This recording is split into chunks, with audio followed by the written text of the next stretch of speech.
Hope you all are fine. तो last lecture में जहां से हमने खत्म किया था वहीं से हम शुरू करते हैं। तो हमें स्टार्ट करना था पेलेंटोलॉजिकल एविडेंसेस।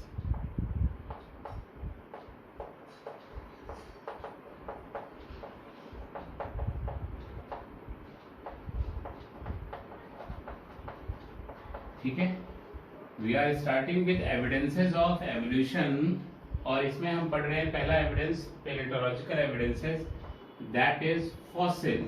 ठीक है, फॉसिल आपको लिखाया था, दोबारा सुन लीजिए।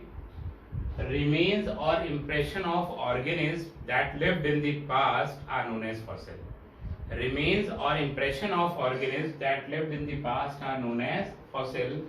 इसका मतलब जो बचा कुचा हिस्सा है ऑर्गेनिज्म का या उसका कोई इंप्रेशन, कोई छाप है, उसको हम फॉसिल कहते हैं। जनरली हार्ड पार्ट ज्यादा प्रिजर्व हो जाते हैं, जैसे कि हूव्स, हॉर्न्स, बोन्स एक्सेट्रा, और सॉफ्टर पार्ट वो प्रिजर्व नहीं होते, कभी कभार वो भी प्रिजर्व हो जाते हैं। ठीक है, तो फॉसिल कैसे बनता है उसको जानने के लिए कहानी सुन लेते हैं, जरा ध्यान से सुनिएगा। ये बहुत साल पहले ये डायनासोर का गांव हुआ करता था और यहाँ पे कई सारे डायनासोर रहा करते थे। इस तरह से ये डायनासोर्स हैं। अब भाई डायनासोर का शहर तो हो नहीं सकता ना कि मेट्रो बनानी होगी, उन्होंने मॉल्स बनाने होंगे, तो डायनासोर जहाँ रहते हैं बहुत सारे, उसको आप गांव कह सकते हो। डायनासोर का गांव बसा करता था। यहाँ पहाड़ी की चोटी है और इधर पानी बह रहा था इस तरह से, और यहाँ पर डायनासोर के बच्चों का जाना मना था। मगर एक डायनासोर, बाहुबली डायनासोर, वो यहाँ पर पहुंच ही गया और वो झांकने लगा क्या है, और झांकते जाते टपक गया। जब ये टपक गया तो पीछे से भागते भागते इसकी माँ आई कि बाहुबली बेटा, और वो भी टपक गई। ये देखते हुए ये जो है डायनासोर के मुखिया, इनके पिताजी, वो पहुंचे और उन्होंने देखा कि परिवार तो डूब ही गया है, तो हम जी के क्या करेंगे, और वो भी टपक गए। ये बात जंगल में आग की तरह फैल गई। सारे डायनासोर को पता लगा, सारे डायनासोर यहाँ पर पहुंच गए, पूरा गांव पहुंच गया डायनासोर का, और झांकने लगा कि क्या हुआ। देखिए भैया, इनके परिवार को, इनका छोटा बेटा, छोटा बाहुबली डायनासोर, वो अभी जिंदा था। वो बेचारा भी रो रहा था और कोई उसे देखने नहीं दे रहा था कि क्या हुआ, मम्मी पापा कहाँ गए मेरे। उस बेचारे ने थोड़ा सा धक्का दिया कि देखने दो मुझे भी, और जैसे धक्का दिया पूरा गांव यहाँ पर पहुंच गया। तो इस तरह से डायनासोर का एक्सटिंक्शन हो गया। अभी मेरी अपनी बनाई हुई कहानी, ठीक है, मगर ये आपको ये समझने में हेल्प करेगी। कुछ इसी तरह से फॉसिल बना था। तो भैया जी, सारे डायनासोर यहाँ एक्सटिंक्ट हो गए, सब नदी में गिर गए धीरे धीरे। एल्यूवियल डिपॉजिट्स आए और यहाँ पे बन गया सेडिमेंट्री रॉक। क्या बन गया? सेडिमेंट्री रॉक्स का फॉर्मेशन हो गया। बहुत सालों बाद यहाँ घोड़ों का गांव बसा, हॉर्सेस का, और वही कहानी हॉर्स के साथ दोहराई गई। वही बाहुबली हॉर्स गिरा, पूरा गांव गिरा, समझ लीजिए। और इसके ऊपर भी सेडिमेंट्स का डिपोजिशन हो गया। ये सेडिमेंट्स का डिपोजिशन हो गया, सेडिमेंट्री रॉक बन गया। उसके कई सालों बाद यहाँ पर एप्स का गांव हुआ, एप्स आ गए, उसके ऊपर भी सेडिमेंट्स का डिपोजिशन हो गया। उसके बाद ह्यूमंस आए, प्रिमिटिव ह्यूमंस, उनके साथ भी यही हुआ। फाइनली सेडिमेंट्स का डिपोजिशन हो गया और ये पूरा क्या बन गया? Sedimentary rock. सेडिमेंट्री रॉक, ये देखिए, क्योंकि सेडिमेंट्स का डिपोजिशन हुआ। और कुछ इसी तरह से फॉसिल सेडिमेंट्री रॉक में पाए जाते हैं। सेडिमेंट्री रॉक्स में मैक्सिमम फॉसिल पाए जाते हैं। Maximum fossils are found in sedimentary rocks. Maximum sedimentary rock में पाए जाते हैं। और देखिए, जो फॉसिल सबसे नीचे है, ये जैसे कि हमने कहा कि डायनासोर्स है, डायनासोर्स का फॉसिल है, ठीक है, ये सबसे ओल्ड है। और जो सबसे ऊपर पाया जाता है वो सबसे न्यूएस्ट होता है। इसका मतलब सेडिमेंट्री रॉक में जो फॉसिल सबसे नीचे मिला वो सबसे पुराना, और जो सबसे ऊपर मिला वो क्या हुआ, सबसे नया। इसे रिलेटिव डेटिंग कहते हैं। रिलेटिव डेटिंग का मतलब जो ऊपर है वो न्यूएस्ट है और जो सबसे नीचे है वो ओल्डेस्ट है। ठीक है, तो इस तरह से ये सेडिमेंट्री रॉक्स में फॉसिल बनने की स्थिति को आपको बताया गया। आप इसे ड्रॉ कर सकते हो। भले स्टोरी बताई गई थी आपको एंटरटेन करने के लिए, समझने के लिए, दोनों उसके उद्देश्य थे, मगर ये बहुत ही इंपॉर्टेंट हो गया। इससे क्या क्वेश्चन बनता है, क्वेश्चन पूछा जा चुका है कि सबसे ज्यादा जो फॉसिल है वो किसमें पाए जाते हैं, they are found in sedimentary rocks. इसके अलावा मेटामॉर्फिक रॉक और इग्नियस रॉक्स भी होते हैं। मेटामॉर्फिक रॉक आप जानते हो कि वो कंडेंसेशन से बनते हैं, इग्नियस रॉक्स वो लावा फ्लो से बनते हैं। तो ये अलग अलग तरह के रॉक्स हैं जो आपने पढ़े होंगे ज्योग्राफी में, पर आपको यहाँ याद रखना है sedimentary rocks, most of the fossil are found in sedimentary rocks, and the fossil which is found in upper layer the newest and in the lowest layer is the oldest. उसी हिसाब से हम डेटिंग भी कर लेते हैं इनकी। ठीक है, अच्छा ये तो एक तरीका हुआ। एक और तरीका होता है फॉसिल बनने का, उसे हम कहते हैं टेरिफैक्शन। टेरिफैक्शन टेरिफैक्शन में क्या होता है, मान लीजिए कोई ऑर्गेनिज्म वो डाई किया and that organism gate buried in river से। ये ऑर्गेनिज्म है जो कि डाई किया और इस तरह से रिवर में बरी हो गया। अब समय के साथ क्या होता है कि जो यहाँ पर इनऑर्गेनिक एलिमेंट्स हैं वो धीरे धीरे इसके मॉलिक्यूल्स को नॉक ऑफ करते जाते हैं और खुद वो जगह ले लेते हैं। जैसे कि हम क्या, iron, pyrites, silica, calcium carbonate. ठीक है, क्या होता है कि ये ऑर्गेनिज्म धीरे धीरे पुराना होता चला जाता है और मान लीजिए इसमें यहां से इसका एक सेल टूटा, जरा सी जगह हुई माइक्रोस्कोप पे, उसमें आयरन पायराइट, सिलिका या कैल्शियम कार्बोनेट आके भर गया।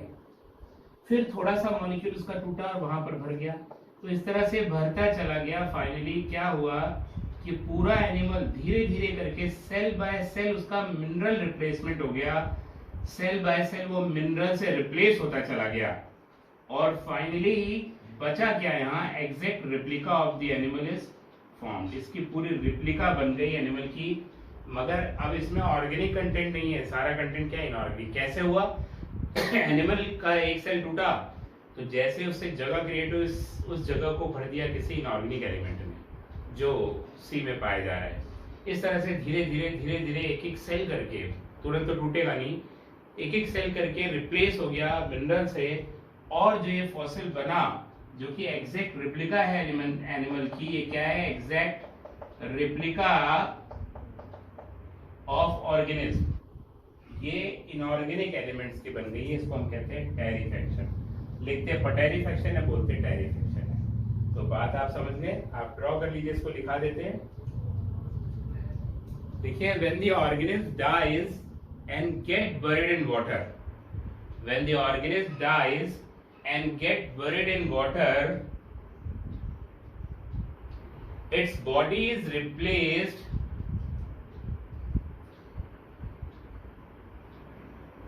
molecule for molecule of inorganic elements, molecule for molecule of inorganic elements, molecule for molecule of inorganic elements, and the exact replica of the animal is formed, which is known as terifaction.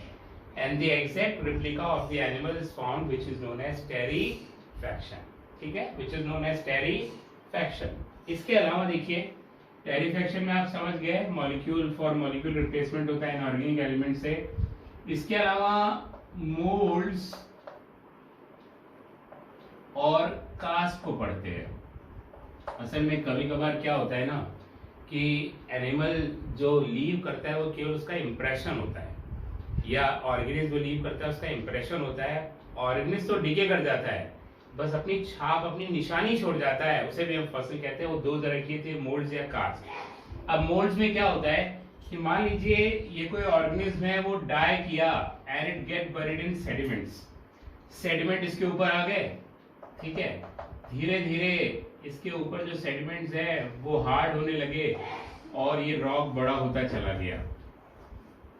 With the passage of time ये organism पूरी तरह से गायब हो गया, decay कर गया, मगर इसकी जो आउटलाइन थी, बाहरी जो स्वरूप था, उसकी छाप यहां पर छूट गई, वहां गैप बन गया, और इसको हम कहते हैं मोल्ड्स।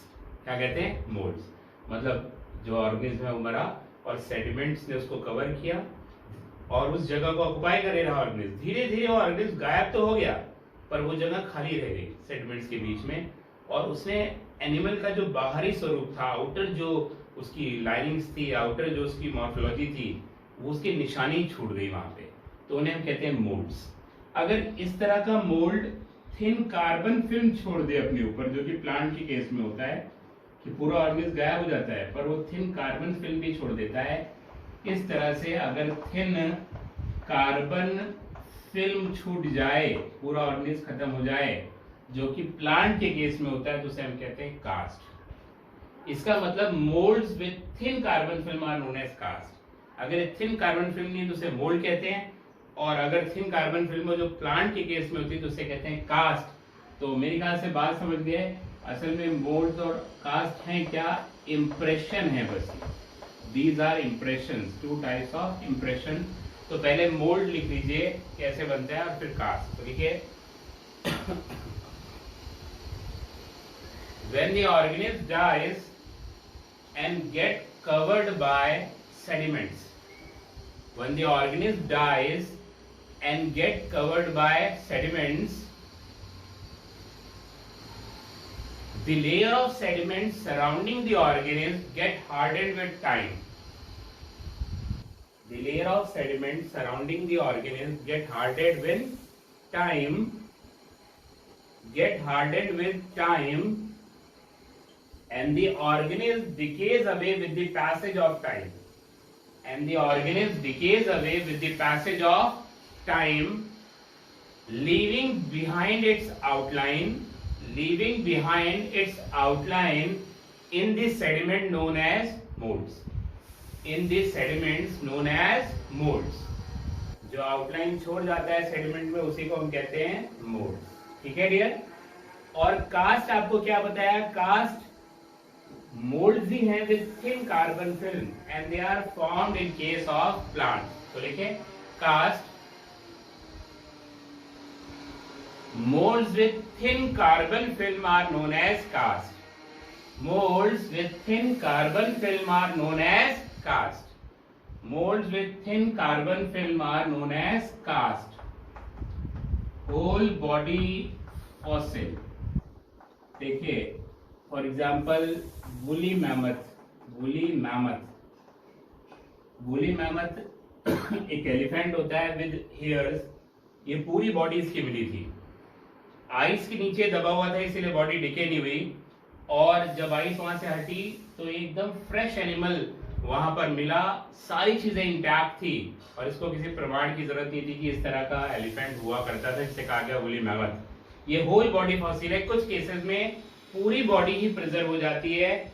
कौन कौन से केसेस में? जब ऑर्गेनिज्म ऑयल में, कोलतार में, आइस में या एम्बर में वो एम्बेडेड हो जाता है। एम्बर क्या है? Resinous secretion of fossil pine plant. Fossil pine plant में से रेसिनस सीक्रेशन होती थी, उसे कहते थे एम्बर। तो जरा लिखिए, whole body of animal is preserved if the animal, whole body of the animal is preserved if the animal get buried in ice, amber, oil or coal tar. Ice, amber, oil or coal tar, oil और coal tar। ठीक है? इसके अलावा coprolite, these are fossilized feces। कॉप्रोलाइट क्या है? Faeces जो मिलती हैं प्रिजर्व हो, इनसे भी काफी जानकारी हमें मिल जाती है उस समय के वेजिटेशन की, डाइजेशन की, और भी कई सारी जानकारी हैं। इसके अलावा ये है माइक्रोफॉसिल या पेलाइनोफॉसिल। ये क्या होता है? जो माइक्रोस्कोपिक प्लांट पार्ट्स हैं, स्पोर्स, पोलन या अदर माइक्रोस्कोपिक प्लांट पार्ट्स, उन्हें हम माइक्रोफॉसिल या पेरानोफॉसिल कहते हैं। इसका फायदा क्या है? अगर हमें कहीं माइक्रोस्कोपिक प्लांट पार्ट्स मिलते हैं बहुत ज्यादा अमाउंट में, तो इसका मतलब अगल बगल कहीं न कहीं फॉसिल फॉरेस्ट होगा, जमीन के नीचे होगा। अगर वो होगा तो फॉसिल फ्यूल में कन्वर्ट हो चुका होगा। इसका मतलब ये हमारी हेल्प करते हैं फॉसिल फ्यूल को ढूंढने में, क्योंकि जहां पर पेरानोफॉसिल या माइक्रोफॉसिल मिलते हैं बहुत ज्यादा, उसके आसपास के एरिया में कहीं न कहीं फॉसिल फॉरेस्ट रहा होगा जो कि फॉसिल फ्यूल में कन्वर्ट हो गया होगा। तो इस बात को जरा लिखिए, माइक्रोफॉसिल और palynofossil, spores, pollen and other microscopic vegetal plant parts. Spores, pollen and other microscopic vegetal plant parts are known as microfossil or peranofossil. They are used in fossil fuel exploration. ठीक है, तो ये types of fossil हो गए। अब सबसे पहले हम जियोलॉजिकल टाइम स्केल या टाइम स्केल ऑफ एवोल्यूशन पढ़ लेते हैं, जो इन फॉसिल्स पर ही बेस्ड होती है, इनके आधार पे बनाते हैं। उसमें हम जानते हैं कि कौन सा एनिमल, कौन सा प्लांट कब आया, उसे पढ़ लेते हैं। Let us discuss timeline of evolution. ये टाइमलाइन ऑफ एवोल्यूशन है क्या? ये प्रेडिक्शन है कि कौन सा ऑर्गेनिज्म किस समय अर्थ पे ओरिजिनेट हुआ होगा, और ये प्रेडिक्शंस का जो मेन बेसिस होता है वो होते हैं फॉसिल। फॉसिल मैक्सिमम आपको बताया सेडिमेंट्री रॉक्स में होते हैं, तो जहां पर ये फॉसिल मिलता है उसके सराउंडिंग रॉक की एज का हम पता कर लेते हैं, या अलग अलग मेथड है जिससे हम फॉसिल को भी डेट कर सकते हैं कि फॉसिल कब ओरिजिनेट हुआ होगा या कितना पुराना फॉसिल है। तो इन्हीं सब स्टडीज के बेसिस पे और कुछ प्रेडिक्शंस के बेसिस पे एक टाइमलाइन ऑफ एवोल्यूशन तैयार की गई है, जिसे जियोलॉजिकल टाइम स्केल भी कहते हैं, और अलग अलग ऑर्गेन्स को उसमें पुट कर दिया गया है प्रेडिक्शंस पे, स्टडीज पे, फॉसिल्स के आधार पे कि कौन सा ऑर्गेनिज्म किस समय ओरिजिनेट किया होगा। ठीक है, अब ये जो हमारा टाइमलाइन ऑफ एवोल्यूशन है, इसको मोटा मोटा हम एरा, पीरियड और इपोक में डिवाइड करते हैं। एरा इसमें सबसे बड़े, फिर पीरियड, फिर इपोक के बाद century, half century, quarter century, ऐसे भी आप डिवाइड कर सकते हो। एरा से बड़े भी होते हैं यॉन्स, पर वो हमें डिस्कस नहीं करना। हम एरा, पीरियड और इपोक में इसको जो है बांटेंगे, इसमें ही बांटा जाता है, इसमें डिवाइड किया जाता है। अगर सबसे पहले हम एरा की बात करें तो देखिए ये एराज हैं, हमें सारे याद करने, मगर जो सबसे इंपॉर्टेंट एरा है 3, उन्हें आप रट डालिए, याद कर लीजिए, और वो बहुत आसान होते हैं। ये है Palaeozoic, Mesozoic and Cenozoic. Palaeozoic, Mesozoic, Cenozoic, इन्हें याद करना कोई बहुत बड़ी बात नहीं है। अगर आप बार बार पढ़ेंगे Palaeozoic, Mesozoic, Cenozoic, Palaeozoic, Mesozoic, Cenozoic, तो आपको याद हो जाएगा अपने आप। ठीक है, तो इसे तो सबसे पहले याद कर लेना है, कोई बहुत बड़ी बात नहीं है, इसके लिए कोई फॉर्मूला बनाने की जरूरत नहीं है। Palaeozoic, Mesozoic, Cenozoic. अब यहां से स्टार्ट करते हैं, इन एराज के बारे में बात करते हैं। ठीक है, ये एरा है एजोइक। ए का मतलब एब्सेंट, जोइक का मतलब लाइफ। इसका मतलब यहाँ पे नो लाइफ वॉज प्रेजेंट, अभी लाइफ नहीं आई है। लाइफ नहीं आई है तो फिर ये एरा कौन सा एरा है? ये एरा अर्थ के बनने का एरा है। इसका मतलब ओरिजिन ऑफ अर्थ या फॉर्मेशन ऑफ अर्थ, वो इस समय हुआ कब? एजोइक में, मगर अभी उसमें लाइफ नहीं आई, क्योंकि अर्थ के बनते ही तो लाइफ आनी जाएगी। और इसकी उम्र आप जानते हो 4.6 बिलियन ईयर्स अगो। एजोइक क्या है? ये एज ऑफ नो लाइफ है, और आप कह सकते हो this is the period of origin of earth, 4.6 billion years अगो। आप इसे 4.5 बिलियन ईयर्स अगो भी लिख सकते हो, और 4.6 भी, दोनों ही ऑलमोस्ट सही है। 4.5 क्यों कह रहा हूं मैं?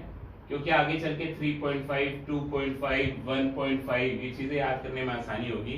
4.5, 3.5, 2.5, 1.5 कितना आसान है याद करना, और यहाँ पे क्या क्या हुआ मैं आपको अभी आगे बताता हूँ। ठीक है, तो एजोइक का मतलब no life, that is the origin of earth. Second era is Archaeozoic. Archae means आप जानते हो, आर्की बैक्टीरिया आपने पढ़ा हुआ है।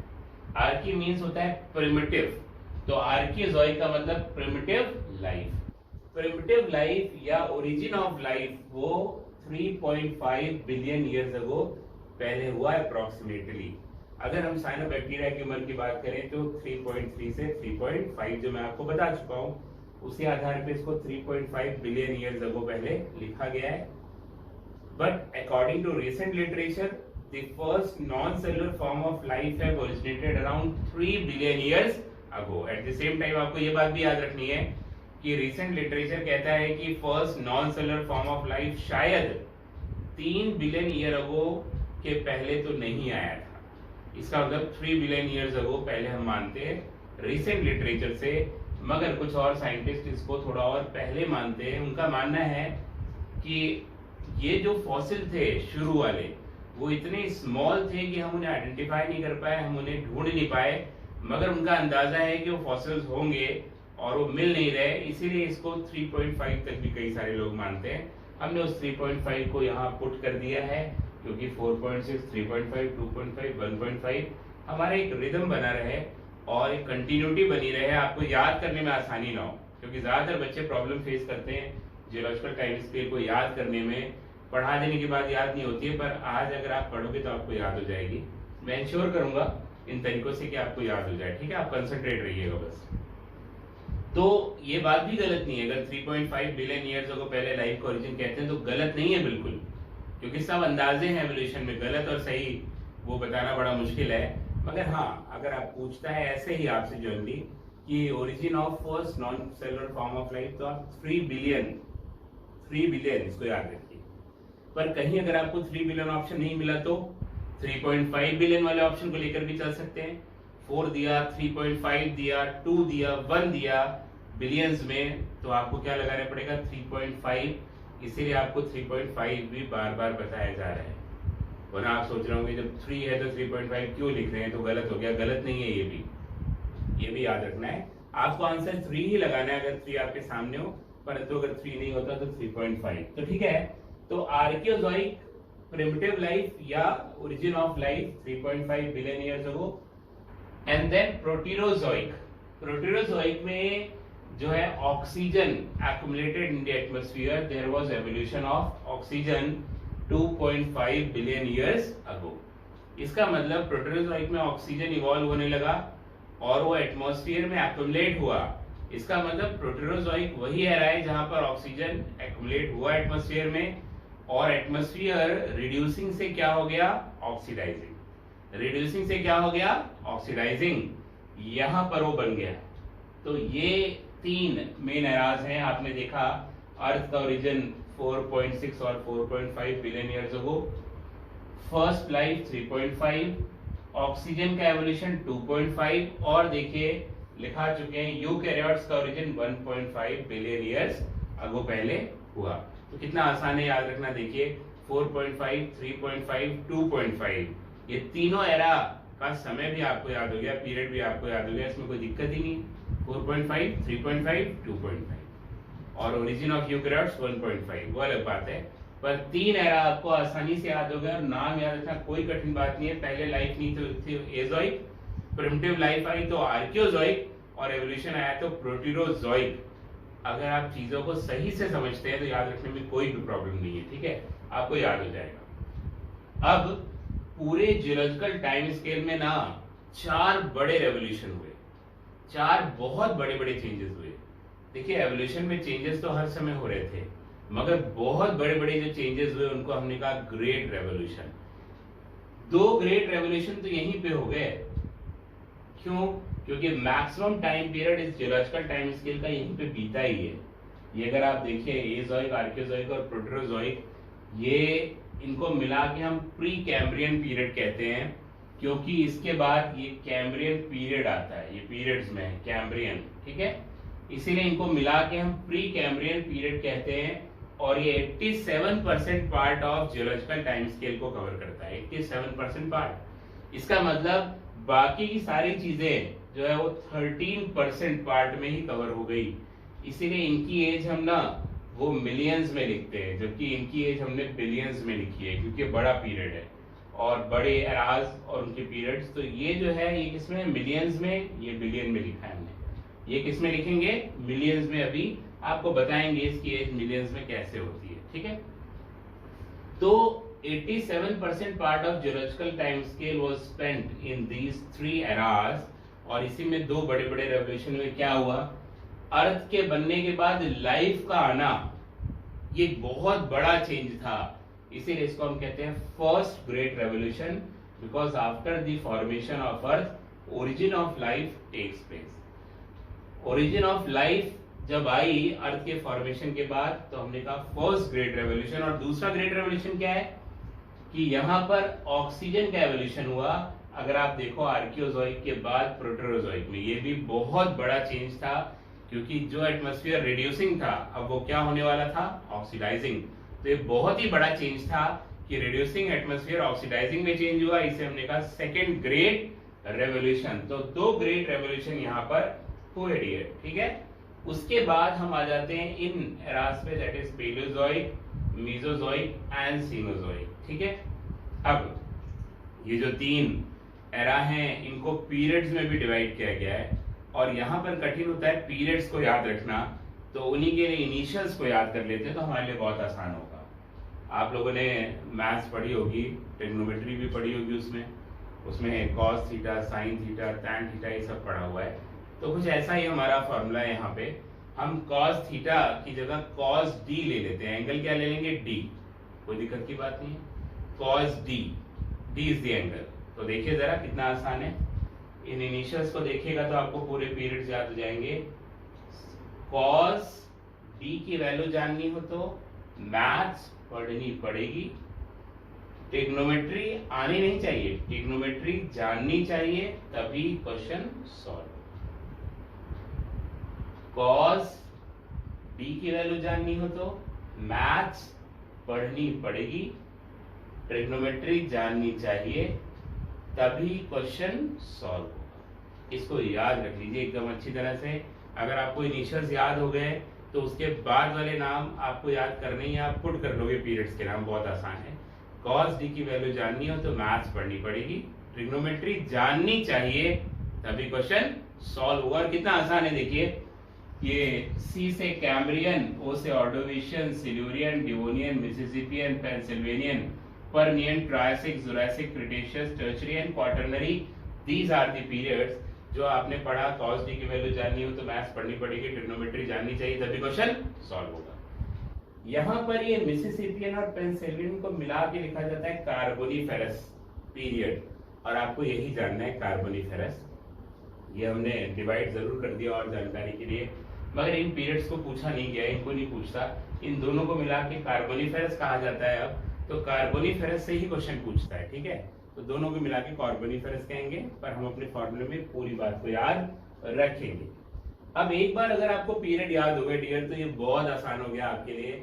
जैसे आपने एनिमल किंगडम पढ़ी है ना, जिस ऑर्डर में उनको पुट करते चले जाइए, बात खत्म, क्योंकि उसी तरह से इवॉल्व हुए एनिमल। जब आप 11th में एनिमल किंगडम को पढ़ रहे थे, आप पॉलीफेरा पढ़ रहे थे, फिर सिलेंट्रेटा पढ़ रहे थे, प्लैटीहेल्मिन्स, एस्केल्मिन्स, तो अननोइंगली आप एवोल्यूशन को भी पढ़ रहे थे, क्योंकि पहले मल्टीसेलुलर फॉर्म था पॉलीफेरा, उसके बाद टिश्यू लेवल आया, फिर organ level, then organ system level of organisation, और कॉम्प्लेक्स से कॉम्प्लेक्स होते चले गए ऑर्गेनिज्म। तो ये कॉम्प्लेक्स से कॉम्प्लेक्स ऑर्गेनिज्म समय के साथ इवॉल्व होते चले गए।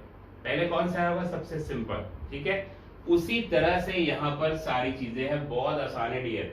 यहाँ पे क्या आएगा? इनवर्टिब्रेट। यहाँ पे वर्टिब्रेट तो आएगा पर बिना जबड़े वाला, जॉलेस, जिसके जॉ नहीं होंगे। फिर यहाँ पे जॉल इनवर्टिब्रेट आएंगे, फिर फिशेस, फिर एम्फीबियन, फिर रेप्टाइल, बस ऐसे ही चलेगा। तो इसको जरा देखते हैं हम, पर है बहुत आसान। तो आपने याद कर लिया पीरियड। सबसे पहला काम है कि आपको पीरियड याद करना पड़ेगा। अगर वो आपको याद नहीं है तो फिर आप चीजों को भूल जाओगे। तो इनिशियल्स याद कर लेंगे और पीरियड को बार बार पढ़ेंगे तो अपने आप आपको पता लग जाएगा कौन सा कहां पर है। कैम्ब्रियन की बात करते हैं, तो कैम्ब्रियन में ओरिजिन ऑफ इनवर्टिब्रेट्स। सबसे पहले इनवर्टिब्रेट्स का ओरिजिन कहां हुआ? कैम्ब्रियन में ट्राइलोबाइट्स अरोज। ट्राइलोबाइट जो है ना डियर, ये ऑर्थोपोडा का एक सब फाइलम है और ये पूरी तरह से एक्सटिंक्ट हो गए हैं, मगर ये आए कब? कैम्ब्रियन में, जब सारे इनवर्टिब्रेट आ रहे थे। इसका मतलब ये इंसेक्ट्स भी इसी समय आए जो कि किसमें आते हैं, इनवर्टिब्रेट में। अगर पेड़ पौधों की बात करें, हम प्लांट्स की बात करें तो डाइवर्स एल्गे, यहाँ पर डाइवर्स एल्गे आ गए इसी समय, कब, कैम्ब्रियन में। एक बात का ध्यान रखिएगा, जब किसी एक पीरियड में कोई ऑर्गेनिज्म वो ओरिजिनेट होता है तो अगले पीरियड में वो पार्टी करता है, बढ़िया पार्टी करता है का मतलब वो उसका एज होती है, उसमें वो बहुत ज्यादा डाइवर्सिफाई करता है। तो एक बार ओरिजिनेट हुआ तो अगले में उसका एज होता है या गोल्डन एज हो सकता है, दोनों कह सकते हैं हम। जब डाइवर्सिफिकेशन होता है तो हम एज कहते हैं उसकी, और बहुत ज्यादा डाइवर्सिफिकेशन होता है तो हम कहते हैं गोल्डन एज, जब उसी का राज हो। तो एक पीरियड में जब कोई आएगा तो उसके अगले पीरियड में उसका डाइवर्सिफिकेशन क्या होगा, ज्यादा होगा। ठीक है, याद रखिएगा इस बात को, ये सब चीजें हम यहाँ पर देखेंगे। तो यहाँ पर इनवर्टिब्रेट का ओरिजिन हुआ। ऑर्डोवेशन में जॉलेस वर्टिब्रेट्स आए, वर्टिब्रेट तो आए पर कौन से, विदाउट जबड़े, विदाउट जबड़े वाले, विदाउट जॉज वाले। For example ostracoderms arose. Ostracoderm fish like animals हैं जिनके ऊपर बोन की प्लेट होती है, ये भी एक्सटिंक्ट हो गया आगे चल के आने वाले समय में। और ऑस्टेकोडर्म्स की हम बात करें तो आए वो कब, ये आए ऑर्डोवेशन में, इनके माउथ में जॉज नहीं होता। अभी आपको बताया वही चीज ये बताती है कि यहाँ पे इन्वर्टिब्रेट आए तो ये एज ऑफ इन्वर्टिब्रेट्स हुई, उसके जस्ट बाद वाले पीरियड में क्या हुआ, एज ऑफ इन्वर्टिब्रेट्स, या फिर इसे एज ऑफ जायंट मोलस्का भी कहते हैं, क्योंकि इस समय बहुत बड़े बड़े मोलस्का हुआ करते थे 50-60 फीट के, और वो पूरे समुद्र पे छाए हुए थे। आज इतने बड़े मोलस्कन्स नहीं पाए जाते, केवल एक उसकी स्पीशीज पाई जाती है, आर्चीथ्यूजिस उसको नाम देते हैं, जो मैंने आपको लिखवाया भी है क्लास 11th में। तो एज ऑफ इन्वर्टिब्रेट्स, या आप कह सकते हो age of giant mollusca. Age of invertebrates और एज ऑफ जायंट मोलस्का कौन हो गया, ऑर्डोवेशन। नेक्स्ट है सिल्यूरियन। यहाँ पे जॉज वर्टिब्रेट्स आए। जॉज वर्टिब्रेट्स का मतलब जबड़े वाले वर्टिब्रेट्स, जिनके माउथ में जबड़े थे, और वो क्या होते हैं, पाइसेस या फिशेस। जब ये जबड़े वाले वर्टिब्रेट्स आए तो इन्होंने सभी एनिमल प्लांट्स को चबाना चालू किया, क्योंकि मजबूत जबड़े होते हैं, आप जानते हो जबड़े की जो पार होती है बहुत ज्यादा होती है जॉज की पार, और उसमें टीथ भी थे। तो सारे एनिमल बेचारे भागने लगे, प्लांट भागने लगे, कहाँ, पानी छोड़कर किनारे की तरफ। और यही समय था जब कॉलोनाइजेशन हुआ लैंड का बाय इंसेक्ट एंड प्लांट्स। इसका मतलब जब जबड़े वाली मछलियां आई, उन्होंने चबाना चालू किया तो पेड़ पौधे, इंसेक्ट सब लैंड की तरफ भागे और लैंड का कॉलोनाइजेशन हुआ। तो यही समय था colonisation of land by insect and plants. अब ये प्लांट्स अगर लैंड पे आए हैं तो इनको वेस्कुलर एलिमेंट्स की जरूरत होगी वाटर ड्रॉ करने के लिए, तो इसीलिए ये वेस्कुलर प्लांट्स का ओरिजिन हुआ इस समय। कब, जब जबड़े वाली मछलियों का ओरिजिन हुआ, तब वेस्कुलर प्लांट्स का ओरिजिन हुआ और लैंड इंसेक्ट्स का ओरिजिन। अब भले ये लोग चबाते ना हो, ये तो मैंने अपनी तरफ से बनाया आपको कि चबाना चालू किया तो लैंड की तरफ भागे ताकि आपको याद रहे, मगर मोर और लेस बात कुछ ऐसी ही रही होगी कि जब जबड़े वाली मछलियां आई तो इंसेक्ट के लिए खतरा बन गई होंगी, और जब ऐसा खतरा बनता है तो उसी से नई नई स्पीशीज का जन्म भी होता है। तो इसीलिए कई सारे जो है इंसेक्ट की वैरायटीज वो लैंड पे ओरिजिनेट होने लगी। तो आपको सिंपली क्या याद रखना है कि जबड़े वाली मछलियां आई, चबाना चालू किया तो प्लांट और इंसेक्ट कहाँ पे आया, लैंड पे, मतलब colonisation of land by insects and plants, that means origin of vascular plants. यहाँ पर वेस्कुलर प्लांट्स का ओरिजिन तब हुआ जब जबड़े वाले वर्टिब्रेट्स आए। तो भैया यहाँ पर फिशेज आई, और अगले ही पीरियड में, that is Devonian, very important period, Devonian, यहाँ पर फिशेज बहुत ज्यादा डाइवर्सिफाई की, उनकी डाइवर्सिटी खूब बढ़ी, उनकी स्पीशीज खूब बढ़ी, और सबसे ज्यादा सफल एनिमल्स वो इस समय फिशेज ही हैं अभी तक। सबसे एडवांस जो एनिमल्स हैं वो कौन है, फिशेज हैं अभी तक। तो इसी पीरियड को हम कहते हैं golden age of fishes, Devonian, golden age of fishes, मछलियों का स्वर्ण युग, दैट इज डिवोनियन। ठीक है, डिवोनियन के बाद मिसिसिपियन में एम्फीबियंस आए, और पेंसिल्वेनियन में कौन आया, रेप्टाइल्स के पूर्वज, क्योंकि रेप्टाइल इतनी आसानी से तुरंत नहीं आ जाएगा, पहले उसके पूर्वज आएंगे, स्टेम रेप्टाइल अरोज। मिसिसिपियन में एम्फीबियन अरोज, पेंसिल्वेनियन में स्टेम रेप्टाइल्स अरोज, मगर आप जानते हो कि इन सभी को मिला के कार्बोनिफेरस पीरियड कहा जाता है। तो कार्बोनिफेरस आपको याद रखना है। तो कार्बोनिफेरस पीरियड में ये एम्फीबियंस आए और यहाँ पे क्या हुआ, डाइवर्सिफाई किए, गोल्डन एज में आई, इसीलिए कार्बोनिफेरस को हम गोल्डन एज ऑफ एम्फीबियंस कहते हैं। क्या कहते हैं? Golden age of amphibians. एक बात यहाँ ध्यान दीजिएगा अच्छी तरह से, ये जो डिवोनियन है गोल्डन एज ऑफ फिशेस, आपकी बुक्स में यहीं पे लिखा हुआ है एम्फीबियंस अरोज, क्योंकि जहां भी आप पढ़ेंगे वहां पे मिसिसिपियन और पेंसिल्वेनियन को नहीं दिया गया है। मिसिसिपियन जो है ना वो अलग है, पेंसिल्वेनियन अलग है, पर मिला के कार्बोनिफेरस पीरियड उसे हम कहते हैं। तो जब अलग नहीं देते तो यहाँ पर आ जाता है एम्फीबियन और इसके बाद सीधे कार्बोनिफेरस आ जाती है। यहाँ पे गोल्डन एज ऑफ एम्फीबियन है, तो आप जानते हो गोल्डन एज के पहले कोई भी आया होता है उसका ओरिजिनेशन हुआ होता है। तो आपको यही बात याद रखनी है। मैं यहाँ पे तारा सितारा भी बना देता हूँ, ये वाले को मानना है जब भी आएगा। तो amphibian arose in Devonian, amphibian arose in Devonian, पर सही बात बताना भी मेरा काम है। जो अलग अलग ऑथर्स ने काम किया लिखा हुआ है, एग्जैक्ट तो किसी को नहीं पता। तो यहाँ पर डिवोनियन के एंड में बिल्कुल एम्फीबियंस आए हैं, इसीलिए उसको मिसिसिपियन में भी रखते हैं कई सारे राइटर। पर according to the questions, according to your syllabus, आप एम्फीबियंस को रखोगे गोल्डन एज ऑफ फिशेस जब थी तभी एम्फीबियन आए। That means amphibian arose in Devonian and then golden age of amphibian. Devonian के बाद कौन? Carboniferous, golden age of amphibians. और जब एम्फीबियंस अपनी गोल्डन एज मना रहे थे, इनकी डाइवर्सिटी बहुत ज्यादा थी, उसी समय सीड प्लांट्स का ओरिजिन हुआ। यहाँ पर ही कार्बोनिफेरस में origin of seed plants, origin of seed plants in Carboniferous. तो कार्बोनिफेरस में सीड प्लांट का ओरिजिन हुआ और उसके बाद आता है पर्मियन। पर्मियन में मैमल लाइक रेप्टाइल्स है। अभी मैमल नहीं आया है, मगर मैमल जैसे रेप्टाइल पर्मियन में आ गए। ये एक एरा की समाप्ति हो गई, ये एक एरा का समाप्तन हो गया। यहाँ से शुरुआत, यहाँ से समाप्ति। पेलोजोइक एरा स्टार्ट होता है कैम्ब्रियन से और एंड होता है पर्मियन। अब एरा के शुरू में जितने भी ऑर्गेनिज्म खूब फलते फूलते हैं, खूब घमंड में आते हैं, एरा के एंड में वो एक्सटिंक्ट हो जाते हैं, समाप्त हो जाते हैं। क्योंकि घमंड तो किसी का नहीं टिकता, रावण का भी नहीं टिका, ऊपर वाला सभी का घमंड खत्म कर देता है। तो एरा के शुरू में जो भी ज्यादा डाइवर्सिफाई हुए, ज्यादा घमंडिया है, एरा के एंड में उन सभी का घमंड चूर हो गया, पूरी तरह एक्सटिंक्ट ही हो गए। जरा देखिए यहाँ पर एरा के शुरुआत में कौन आए? ट्राइलोबाइट्स अरोज, ऑस्टेकोडर्म अरोज, ये सब आए ना। जायंट मोलस्का नहीं, यहाँ लिखा नहीं है, पर आपको बताया था कि जायंट मोलस्का की एज थी। तो ये सब यहाँ पे एक्सटिंक्ट हो गए पर्मियन में, मैमल लाइक रेप्टाइल अरोज। और साथ ही एक्सटिंक्शन हो गया किसका? Extinction of trilobite, trilobite, ostracoderm, ostracoderm and giant mollusca. ठीक है, इन सभी का एक्सटिंक्शन हो गया। पर्मियन में ये ट्राइलोबाइट, ये ऑस्टेकोडर्म जो यहाँ आए, उन सभी का एक्सटिंक्शन कहाँ हुआ? पर्मियन में। साथ ही साथ पर्मियन में जायंट मोलस्कन्स का, बड़े बड़े जो मोलस्का थे उनका भी एक्सटिंक्शन हो गया इस एरा के एंड में। बल्कि हम यूं कहें कि यहाँ पर केवल इतना ही नहीं, 90% एक्सटिंक्शन हुआ। उस समय जितनी स्पीशीज एग्जिस्टिंग थी उनमें से 90% स्पीशीज का एक्सटिंक्शन हो गया आफ्टर पर्मियन। तो ये बहुत बड़ा चेंज है जब 90% स्पीशीज का एक्सटिंक्शन हुआ।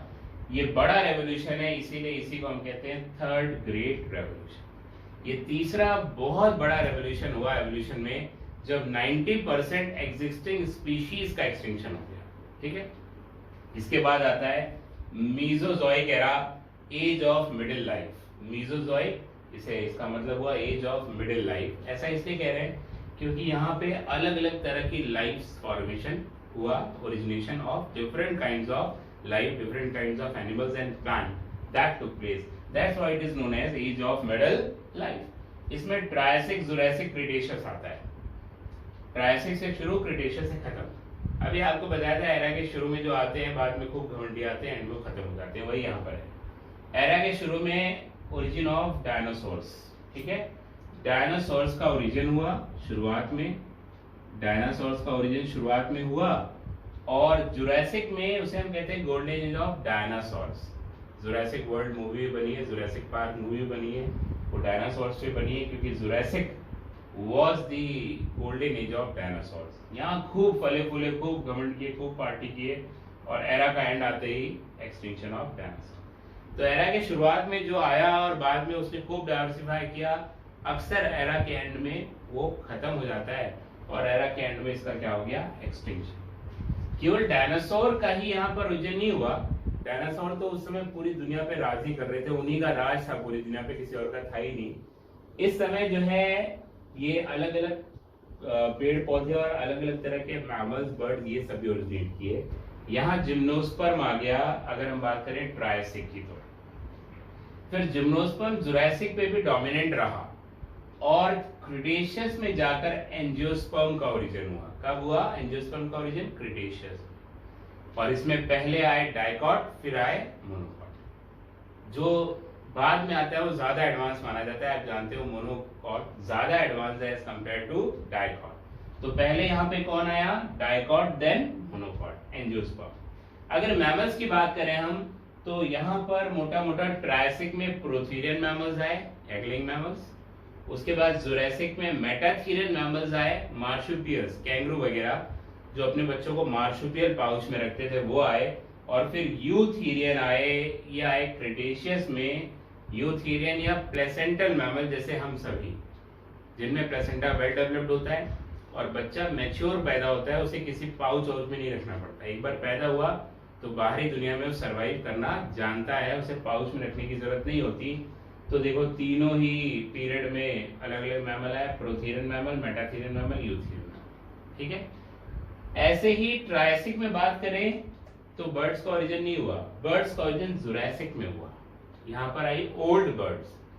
ओल्ड बर्ड्स का मतलब हुआ power of flight was less developed. जो ओल्ड बर्ड्स आई उनमें पावर ऑफ फ्लाइट क्या थी? कम थी, लेस डेवलप्ड थी, और ये आई जुरासिक में।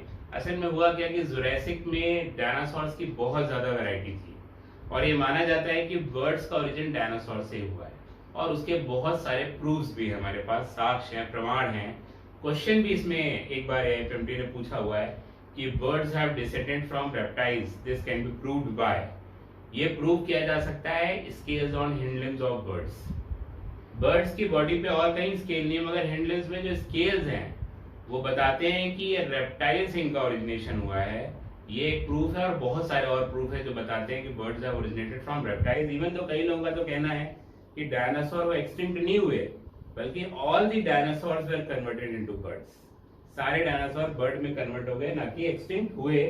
तो जुरासिक में जब डायनासोर्स की डायवर्सिटी बहुत ज्यादा है, उस समय ओल्ड बर्ड्स आई। ओल्ड बर्ड्स का मतलब power of flight was less developed. और क्रिटेशियस में जब डायनासोर का लगभग एक्सटिंक्शन होने ही वाला था, तब मॉडर्न बर्ड्स आ गई। ठीक है, मॉडर्न बर्ड का ये मतलब नहीं है कि छोटे छोटे कपड़े पहना करती थी। मॉडर्न बर्ड का मतलब power of flight was more developed, power of flight was well developed, आप कह सकते हो। बहुत अच्छी पावर ऑफ फ्लाइट आ गई, ये मॉडर्न बर्ड्स की खासियत है। तो ओल्ड बर्ड्स कब आई डियर? जुरासिक में, और क्रिटेशियस में कौन आया? Modern birds. ठीक है, इसी समय एक और एनिमल, एक और स्पीशीज का ओरिजिन हुआ, वो थे स्नेक्स। एक्चुअली डायनासोर ने पूरी पृथ्वी पर तहलका मचा रखा था, उसी का राज था। बेचारे छोटे छोटे जानवर कहाँ जान बचाएं अपनी, बचा ही नहीं पाते थे बेचारे। पता चला कि पेड़ के ऊपर वो चढ़ गए तो पेड़ हिला दिया, गिर गए बेचारे डायनासोर में। पेड़ के पीछे छुपे तो डायनासोर ने पेड़ ही उखाड़ लिया, अच्छा यहाँ छुपे हो। इसी तरह से कहाँ छुपे बेचारे, हर जगह डायनासोर के नीचे पहुंच जाता है। व्हाट डू यू थिंक कि ये छोटे जानवर अपने को डायनासोर से कैसे बचा सकते हैं? क्या तरीका है उनके पास? एक ही तरीका है कि होल बनाए और उसके अंदर चले जाए, क्योंकि होल के अंदर इतना बड़ा डायनासोर नहीं जा सकता। वो खोदेगा मिट्टी तो होल और बड़ा कर लेंगे, कोई दिक्कत की बात नहीं है। तो एनिमल्स ज्यादातर होल बनाते थे डायनासोर से बचने के लिए। मगर दिक्कत क्या आती थी एनिमल्स के साथ कि होल में सर तो चला गया पर हाथ फंस गए, या हाथ किसी तरह से ले गए तो पैर फंस गए, क्योंकि उनके हाथ और पैर हमारी तरह नहीं होते, एनिमल्स की इस तरह से होते हैं, आगे ऐसे ही पैर होते हैं। तो इनके साथ बड़ी समस्या ये आ रही थी होल में जाने इसमें कि इनके फोर लिम्स और देन हिंड लिम्स ये फंस जाते थे होल में, जल्दी से नहीं जा पाते थे, क्योंकि हर समय तो होल में बैठेंगे नहीं। जब डायनासोर दिखा झम से चले गए होल में, ज्यादा बेटर होता है, मगर ऐसा ही कर नहीं पा रहे थे क्योंकि हाथ और पैर दिक्कत कर रहे थे। तो ऐसे ही सालों बीतते गए और धीरे धीरे इनके फोर लिम्स पहले छोटे होते चले गए और फिर गायब हो गए, फिर हिंड लिम्स छोटे हुए और गायब हो गए, और फाइनली जब चारों लिम्स गायब हो गए तो दे वर कन्वर्टेड इनटू स्नेक। तो यहाँ पर जब ओल्ड बर्ड्स आई उसी समय जो है ना डियर, स्नेक्स का ओरिजिन भी हुआ। जब ओल्ड बर्ड्स आ रही थी उसी समय अराउंड स्नेक्स का ओरिजिन हुआ। हाथ पैर गवा दिए इन्होंने, प्रभु से कहा कि प्रभु मेरे हाथ पैर ले लो ताकि हम डायनासोर से बचें, और हाथ पैर दोनों चले गए। Finally they were converted into snakes. ये खुश थे कि चलो हम डायनासोर से बचेंगे, और उसके जस्ट बाद डायनासोर का एक्सटिंक्शन हो गया। मतलब हाथ पैर भी गवा दिए बेचारों ने, जिसके लिए गवाए वही चले गए, वही अपनी जान गवा के चले गए, दैट वर डायनासोर्स। तो इस तरह से स्नेक का ओरिजिन भी यहाँ पर हुआ। ठीक है, यहाँ पर जब ये क्रिटेशियस आया तो आप जानते हो सारे डायनासोर का एक्सटिंक्शन हो गया। कुछ लोग कहते हैं कि खाने की कमी की वजह से वो मरने लगे, मर गए। कुछ लोग कहते हैं कि मीटेरॉइड्स गिरे जिसके फॉल करने से जो है अर्थ का एटमॉस्फेयर में इतना बड़ा चेंज आया, ग्लोबल वार्मिंग हुई, और इस तरह से डायनासोर का एक्सटिंक्शन हो गया। कुछ कहते हैं कि all the dinosaur were converted into birds, they does not become extinct, they were converted into birds. पता नहीं सच्चाई क्या है, but the truth lies between these things only. ये जो हमने तीन कारण बताए, इन्हीं में से किसी में सच्चाई होगी, इन्हीं को मिलाकर सच्चाई होगी। एग्जैक्ट सच्चाई क्या है, कैसे एक्सटिंक्ट हुए, वो एग्जैक्ट कारण तो किसी को आज तक नहीं पता। मगर हाँ, इनमें से कोई कारण हो सकता है कि फूड की शॉर्टेज हुई, या मीटेरॉइड सॉल्व किए, या फिर all the dinosaurs were converted into birds. तो यहाँ क्रिटेशियस के बाद डायनासोर का एक्सटिंक्शन हो गया। बहुत बड़ी बात थी, केवल डायनासोर का नहीं, बहुत सारे रेप्टाइल और दूसरे एनिमल्स का, प्लांट्स का एक्सटिंक्शन हुआ। 50% एक्सटिंक्शन हुआ यहाँ पे, जो है जो एग्जिस्टिंग ऑर्गेनिज्म थे उनकी स्पीशीज का। इसीलिए इसको हम कहते हैं फोर्थ ग्रेट रेवोल्यूशन। ये चौथा सबसे बड़ा रेवोल्यूशन है जहां 50% की स्पीशीज का एक्सटिंक्शन हुआ। केवल इतना ही नहीं, ये वही समय था जब ऑस्ट्रेलिया दुनिया के दूसरे पार्ट से सेपरेट हो गया। पहले क्या था, पूरी वर्ल्ड एक लैंड मास थी, उसे हम कहते थे पैंजी, और कॉन्टिनेंटल ड्रिफ्टिंग की वजह से अर्थ के नीचे टेक्टोनिक प्लेट्स होती है और शिफ्ट होती रहती है, उनकी शिफ्टिंग की वजह से ऑस्ट्रेलिया टूट कर एक किनारे चला गया, पूरी दुनिया से अलग हो गया, और बड़ा अच्छा हुआ। अच्छा किसके लिए जानते हो, प्रोथीरियन और मेटाथीरियन मैमल्स के लिए, क्योंकि अभी यूथेरियन मैमल, प्लेसेंटल मैमल का ओरिजिन स्टार्ट ही हुआ था। तो ये क्रिटेशियस आ गया, क्रिटेशियस खत्म हो गया, और उसके एंड में Australia separated from other parts of the world. तो हुआ क्या कि ऑस्ट्रेलिया को छोड़कर बाकी दुनिया में प्लेसेंटल मैमल बहुत ज्यादा विकसित हुए, और इन प्लेसेंटल मैमल्स ने कंपटीशन में ये प्रोथीरियन और मेटाथीरियन मैमल इनको एक्सटिंक्ट कर दिया, पूरी तरह से खत्म कर दिया। पर किन्हीं वजहों से ऑस्ट्रेलिया, जो कि दुनिया के अदर पार्ट से सेपरेट हो गया था, और दुनिया और ऑस्ट्रेलिया के बीच में समुद्र का बैरियर था, वहां पर प्लेसेंटल मैमल का ओरिजिन नहीं हो पाया, उतना विकसित वो नहीं हो पाए। और ये बहुत अच्छा हुआ प्रोथीरियन और मेटाथीरियन मैमल्स के लिए, क्योंकि जब प्लेसेंटल मैमल का विकास बहुत अच्छा नहीं हुआ तो प्रोथीरियन और मेटाथीरियन मैमल्स को उतना कंपटीशन नहीं मिला, वो डाइवर्सिफाई किए। और आज आप जानते हो कि ऑस्ट्रेलियन जो कॉन्टिनेंट है वहीं पर आपको एग लेइंग मैमल्स और मार्शुपियल्स, कैंगरू जिसका सबसे अच्छा एग्जाम्पल है, जिनके पास पाउच होता है बच्चे को रखने के लिए, वो केवल ऑस्ट्रेलिया में पाए जाते हैं। Egg laying mammals and marsupials are found only in Australia, and this is the reason behind that. कि उस समय ऑस्ट्रेलिया सेपरेट हो गया अपने बच्चों को लेके, प्रोथीरियन मेटाथीरियन को लेके। अगर वो सेपरेट नहीं होता तो शायद जो है इतने जो है ये प्रोथीरियन मेटाथीरियन वो पूरी दुनिया से एक्सटिंक्ट हो जाते हैं। आज हमको प्रोथीरियन और मेटाथीरियन मैमल्स देखने को नहीं मिलते। ठीक है, तो ये बात हो गई मेसोजोइक एरा की, जिसे हम कहते हैं एज ऑफ मिडिल लाइफ। इसके बाद हम बात करते हैं सीनोजोइक एरा की।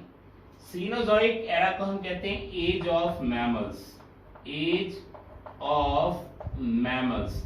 ये मैमल्स का युग हुआ करता है। एक्चुअली होता क्या था कि जिस समय ये डायनासोर्स का पूरी दुनिया में राज था, डोमिनेंट थे, आप जानते हो उसी समय ये मैमल्स का ओरिजिन भी हुआ। ये मैमल्स का ओरिजिनेशन भी इसी समय हो रहा है। जब मैमल्स का ओरिजिन हुआ तो छोटे छोटे श्रीव्स के फॉर्म में थे, हम कहते थे ट्री श्रीव्स, क्योंकि वो पेड़ों पर रहते थे, ट्री श्रीव्स उन्हें कहा जाता था। आप समझ लीजिए कि चूहे पे बड़ी बड़ी आंख लगा दीजिए और बड़े बड़े कान, तो ट्री श्रीव्स बन जाएंगे, उस तरह के थे। वो बुद्धिमान तो इनसे बहुत ज्यादा थे डायनासोर से, मगर इतने बुद्धिमान भी नहीं थे कि कोई तोप मिसाइल गन बना के इनको उड़ा देते। बुद्धिमान थे, समझदार थे, आप कह सकते हो कि कम से कम डेंजर सबसे अच्छी तरह अवॉइड कर सकते थे मैमल्स, इतने समझदार थे। मगर वो इनका कुछ बिगाड़ नहीं सकते थे। वो सोचा करते थे, जब डायनासोर का राज था तो यही सोचा करते थे मन में कि एक दिन अपना टाइम आएगा, और उनका टाइम आया। कब? After Cretaceous. जब डायनासोर्स का एक्सटिंक्शन हुआ उसके बाद मैमल्स पूरी दुनिया पे छा गए, इसीलिए सीनोजॉइक एरा आता है, that is the age of mammals. इसमें ये टर्शरी, ये क्वार्टरनरी और ये इपोक्स हैं। इन इपोक्स को याद रखने के लिए आप यूपी, बिहार इन सबको छोड़ दीजिए भैया, और एमपी को पी जाइए। किसको पीना है? एमपी को। PO MP, that will increase your pH. PO MP pH, PO MP pH, PEO MP pH, PO MP pH. बात समझे आप? पीओ एमपी पीएच से आपको याद हो जाएगा, आप इनिशियल लिख लेंगे तो बाकी याद हो जाएगा, Palaeocene, eosin, Oligocene, myosin, Pliocene, Pleistocene, Holocene. ठीक है। क्वार्टरनरी की अगर हम बात करें तो यहाँ पर सबसे पहला जो इपोक है that is Palaeocene, maximum mammals इसमें आ गए। उसके बाद इयोसिन, हाइड्रेकोथीरियम अरोज, ये हॉर्स है। पहली बार घोड़े का ओरिजिन वो इयोसिन में हुआ, यहीं से इसको हाइड्रेकोथीरियम हम कहते हैं, या इयोहिपस भी कहते हैं। आगे हम ओरिजिन ऑफ हॉर्स को पढ़ेंगे। तो यहाँ हॉर्स का ओरिजिन हुआ, हॉर्स अरोज। ओलिगोसीन में anthropoids arose. Anthropoids are the common ancestors of ape and humans. Ape और ह्यूमन के जो पूर्वज हैं वो कौन है? एंथ्रोपॉइड्स, जो कि ओलिगोसीन में है। और मायोसीन में एप अरोज। देखिए एप जो है जब आए तो सबसे बुद्धिमान जानवर हैं वो अभी तक के, अगर मायोसीन की बात कीजिए, सबसे बुद्धिमान जानवर। इसीलिए मायोसीन को गोल्डन एज ऑफ मैमल्स कहते हैं, क्योंकि यहाँ बहुत बुद्धिमान मैमल्स आ गए। एप पुराने एनिमल से कहीं ज्यादा बुद्धिमान है, इसीलिए इसको कहते हैं गोल्डन एज ऑफ मैमल्स। अगर हम सीनोजॉइक को कहें तो एज ऑफ मैमल्स, मगर गोल्डन एज ऑफ मैमल्स वो मायोसीन इपोक को कहते हैं हम। तो मायोसीन जो है, this epoch is known as golden age of mammals, golden age of mammals, right? और इसके बाद प्लायोसीन आया, late Pliocene man arose. Pliocene के एकदम एंड में मैन आया है। यही कारण है कि आपकी किताबों में प्लेस्टोसीन में लिखा हुआ होगा कि मैन ओरिजिनेट किया। आया प्लायोसीन के एंड में, तो अगर कभी ऑप्शन में आता है at the end of Pliocene या लेट प्लायोसीन मैन अरोज, तो बिल्कुल सही बात है। मगर जनरली ऐसा आता नहीं, वो पूछता है कि मैन अरोज इन, तो लेट प्लायोसीन लिखा नहीं होता ऑप्शन में, इसलिए प्लेस्टोसीन को मान लिया जाता है। तारा सितारा बना देता हूं मैं यहाँ पे, this is origin of man. तो आपको यही याद रखना है डियर, क्योंकि क्वेश्चन इसी से बनने वाला है। जब प्लेस्टोसीन पूछेगा तो that is the epoch of origin of man, human, ये आपको जानना है। यहाँ पर ह्यूमन, प्लेस्टोसीन रट डालिएगा, प्लेस्टोसीन।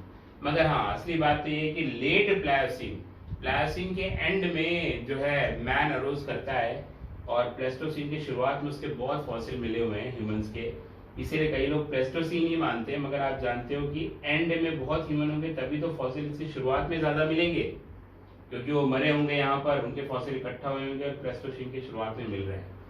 मगर जो भी बात हो, हमें दोनों बात याद रखनी है कि लेट प्लायोसीन मैन अरोज, अगर ऐसा ऑप्शन आता है तो बिल्कुल सही है, पर ऐसा आता नहीं। अब बस वो सीधे पूछते हैं कि मैन कब आया, तो प्लेस्टोसीन, ज्यादा दिमाग लगाने की जरूरत नहीं है, प्लेस्टोसीन में मैन आ गया। प्लेस्टोसीन को हम कहते हैं एज ऑफ ह्यूमंस, और फिर होलोसीन जो प्रेजेंट चल रहा है उसे हम कहते हैं एज ऑफ ह्यूमंस। असल में Pleistocene age of human civilisation, human civilised हुआ, और होलोसीन अभी जो चल रहा है उसे कहते हैं age of humans. Age of humans, आज हमारा ही युग चल रहा है। खैर ह्यूमन को ऐसा लगता है कि उसी का युग चल रहा है, क्योंकि ह्यूमन अपने को सुपीरियर मानता है, इसीलिए ह्यूमन। ये बात हो गई पूरे ज्योलॉजिकल टाइम स्केल की। आपने इसे याद कर लिया, cos d की वैल्यू जाननी हो तो मैथ्स पढ़नी पड़ेगी, ट्रिग्नोमेट्री जाननी चाहिए, तभी क्वेश्चन सॉल्व होगा। और इपोक को याद किया, PO MP pH, POMP that will increase your pH, तो POMP पीएच उससे हमें याद हो गया। अब आखिरी चीज जो बचती है वो है एज। यहां पर तो हमने पढ़ लिया है बिलियन ईयर्स में था 4.5, 3.5, 2.5, 1.5 यूपर्ट्स का ओरिजिन, बात खत्म। गाने की तरह एकदम याद हो गया हमें 4.5, 3.5, 2.5, कितना आसान। ये बिलियंस में है मगर ये सब मिलियन में होगा। अब मैं जो आपको आइडिया बताने जा रहा हूं उसमें रफली आपको चीजें याद हो जाएंगी। प्लस माइनस 10, 5 to 15 उसमें डिफरेंस आएगा। बहुत जगह 15 का डिफरेंस नहीं आएगा, बहुत कम जगह आएगा, ज्यादातर का 5 के करीब का डिफरेंस आएगा।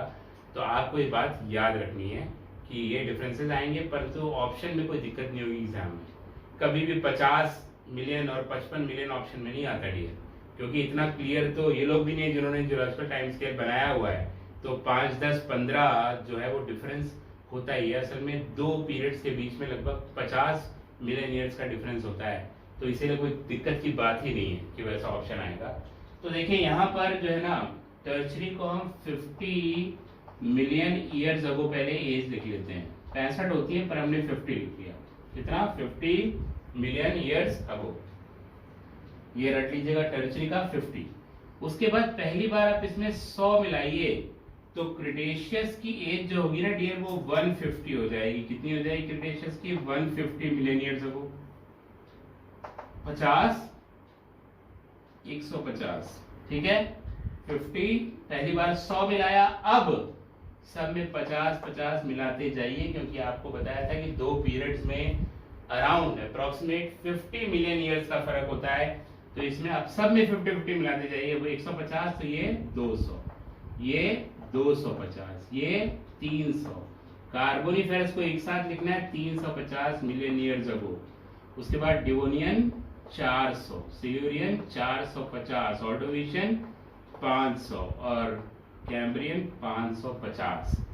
इस तरह से आपको एग्जैक्टली याद हो जाएगा कि कौन क्या है। और वैसे आप अगर एकदम याद करते रहोगे 153, 152, कहाँ याद होने वाली ये चीजें। पर इससे ये सेट मेथड है, कोई गलती आपसे एग्जाम में नहीं होगी और बिंदास आपको याद रहेगा। तो हमने क्या किया, टर्चरी को 50 किया, पहली बार 100 मिलाया, क्रिटेशियस 150, फिर 50-50, 200, 250, 300, 350, 400, 450, 500, 550। तो इसका मतलब 50-50 का एडिशन करते हुए हमने सारी एज को भी याद कर लिया। अब इसे आप पढ़िए 1-2 बार और रिवाइज करिए अगले 2-3 दिन बाद, उसके 5-6 दिन बाद रिवाइज कीजिए, फिर महीने 2 महीने बाद रिवाइज कीजिए, आप कभी नहीं भूलेंगे। ठीक है।